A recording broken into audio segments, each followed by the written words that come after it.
जय हिंद दोस्तों, स्वागत है आपका अपने YouTube channel paramilitary news Hindi में। दोस्तों, केंद्र कर्मचारियों और पेंशनर से जुड़ी एक बड़ी जानकारी संसद में सामने आई है। राज्यसभा में सांसद डॉक्टर दिनेश शर्मा समेत कई सांसदों ने सरकार से सवाल पूछा कि पिछले कुछ वर्षों में पेंशन से जुड़ी शिकायतों को सुलझाने के लिए सरकार ने क्या कदम उठाए हैं। इस पर सरकार की ओर से जवाब दिया गया। पेंशन लोक शिकायत और पेंशन मंत्रालय में जो राज्य मंत्री है उसके द्वारा जवाब दिया गया है और इस जवाब में सरकार ने पेंशन अदालत को लेकर एक बड़ा आंकड़ा पेश किया है। क्या कुछ आंकड़ा पेश किया गया है, क्या सवाल जवाब किया गया है और पेंशन के प्रति सरकार का क्या नजरिया है, सब समझेंगे। उससे पहले आपसे रिक्वेस्ट है, अगर आप हमारे चैनल पर नए हैं तो चैनल को सब्सक्राइब कर दे तथा वीडियो को अपने दोस्तों के साथ शेयर करना ना भूलें। तो इस पूरे परिदृश्य को समझने के लिए सीधे हम चलते हैं राज्यसभा के उस लेटर पर जहां पर सरकार से सवाल जवाब किया गया है।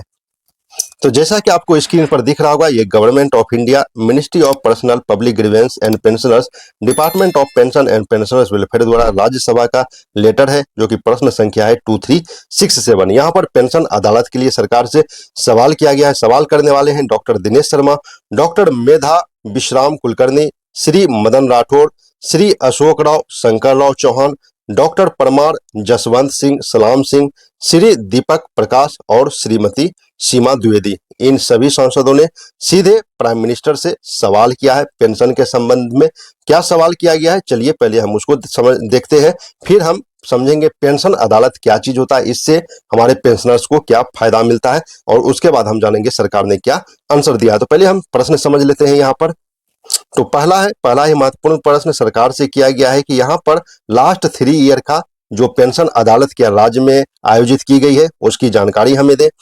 दूसरा सवाल है, अगर आयोजित की गई है तो स्टेट वाइज और डिस्ट्रिक्ट वाइज पूरा ब्यौरा राजस्थान डिस्ट्रिक्ट का दे। तीसरा बोला गया है the number of personal pension related grievance raised and resolve through such अदालत। इस अदालत के द्वारा कितने पेंशन रिलेटेड समस्या आई और कितना का निपटारा किया गया है उसके बारे में आंकड़ा सहित हमें बताएं।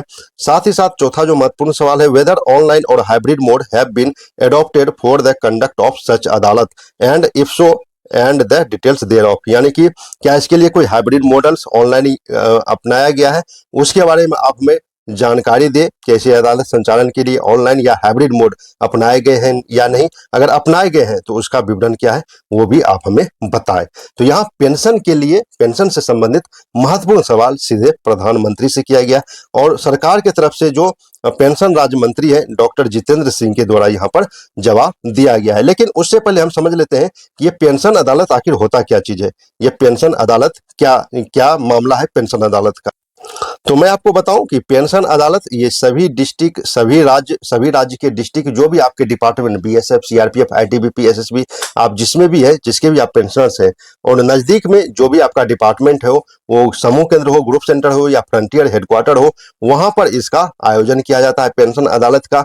वहां पर पेंशनर्स को, जो भी पेंशनर्स है वहां पर अपनी समस्याएं लेकर जाते हैं और वहां सीधे अधिकारियों के सामने उसकी समस्या रखी जाती है और त्वरित वहां पर निपटारा किया जाता है। यानी कि जो भी पेंशन गए हैं, अपने घर गांव गए हैं, वो अपनी समस्याएं शिकायत लेके अपने नजदीक के जीसी या फ्रंटियर हेडक्वार्टर में जाके अपनी पेंशन संबंधित शिकायत को रख सकते हैं।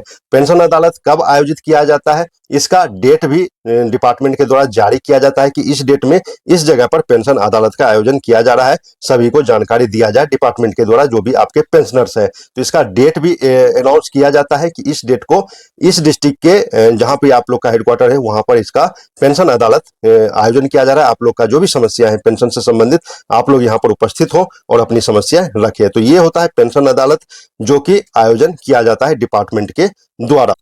तो अब जो सरकार की तरफ से डॉक्टर जितेंद्र सिंह ने, माननीय डॉक्टर जितेंद्र सिंह ने जो जवाब दिया है उसके अनुसार ए टू ई सभी का एक ही साथ जवाब दिया गया है। 6 मार्च 2026 तक लगभग 15 पेंशन अदालत का आयोजन किया गया है और जो ये CPEN ग्राम्स पोर्टल है वहां पर 27,812 जो रजिस्टर्ड कंप्लेंट थे उसमें 19,948 केस को सक्सेसफुली रिसॉल्व किया गया है। यानी कि जितने भी पेंशनर थे हजारों की संख्या में, उसकी समस्या का समाधान किया गया, उसका त्वरित निपटारा वहां पर किया गया है, मौके पर ही समाधान कर दिया गया है।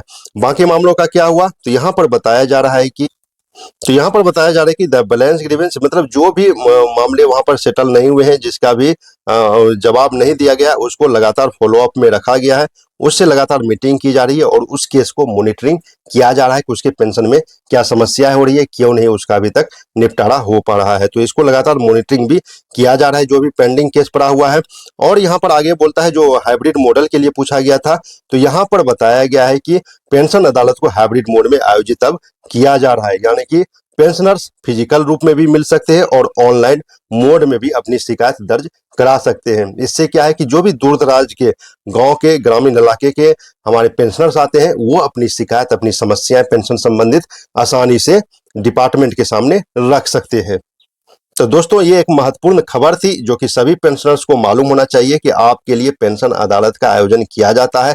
आप अपने डिपार्टमेंट से संपर्क में रहे या आपके डिपार्टमेंट द्वारा जारी किया जाता है। इससे क्या होता है कि पेंशन से जितने भी जुड़े मामले हैं, जैसे कि आपका पेमेंट में देरी हो रहा है, पेंशन कैलकुलेशन में आपका कोई गलत हो गया, लेट हो रहा है, या ग्रेजुटी आपको गलत मिल गया या टाइम से नहीं मिल पा रहा है, पेंशन चले गए, ग्रेजुटी नहीं मिल गया है, अपनी सभी शिकायत आप पेंशन अदालत में रख सकते हैं। और एक पेंशन अदालत ऐसा प्लेटफॉर्म है जहां पर इन समस्याओं को जल्द से जल्द हल करने की कोशिश किया जाता है।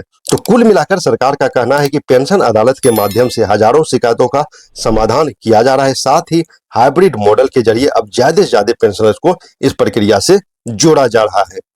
अब जो सरकार बता दी, अब आने वाले समय में देखना यह दिलचस्प होगा कि इस व्यवस्था से, जो भी पेंशन अदालत की व्यवस्था की गई है, इससे समस्याएं का क्या वाकई निपटारा हो पाता है या नहीं हो पाता है। आपको क्या लगता है, पेंशन अदालत से पेंशनर्स को सच में राहत मिल रही है?